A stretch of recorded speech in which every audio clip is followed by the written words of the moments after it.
La société civile immobilière est un outil incontournable d'optimisation du patrimoine immobilier. Nous sommes donc ravis de vous annoncer la parution de la 6e édition du Memento de la SCI, à jour de la loi Pacte, de la loi de finances pour 2019 et des dernières jurisprudences. Cet ouvrage est divisé en plusieurs parties, de la constitution à la liquidation. Il dresse un bilan complet de chaque étape de la vie d'une SCI, tant sur le plan juridique que fiscal ou comptable. Vous y trouverez les réponses aux questions que vous vous posez. Faut-il loger l'immobilier d'entreprise dans une SCI? Ou bien quels sont les pouvoirs du gérant et l'étendue de ses responsabilités? Quels sont les statuts et prérogatives des associés? Et notamment en cas de démembrement, qui a la qualité d'associé? Qui a le droit de vote? Et qui perçoit les bénéfices?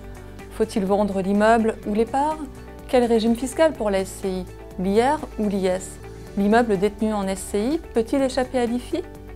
Par ailleurs, cette édition, rédigée par les rédacteurs de la revue fiduciaire, est enrichie de contributions d'experts pour les points les plus délicats.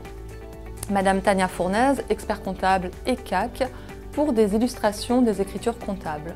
Monsieur Pierre-Louis Merle, éditeur du logiciel ImoPro commercialisé par la revue fiduciaire, pour un comparatif chiffré des différents modes de détention de l'immobilier d'entreprise via une SCI.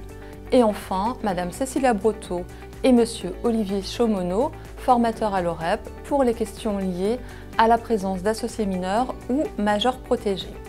Enfin, pour terminer, vous pourrez retrouver la version en ligne de cet ouvrage sur le site rfedition.com.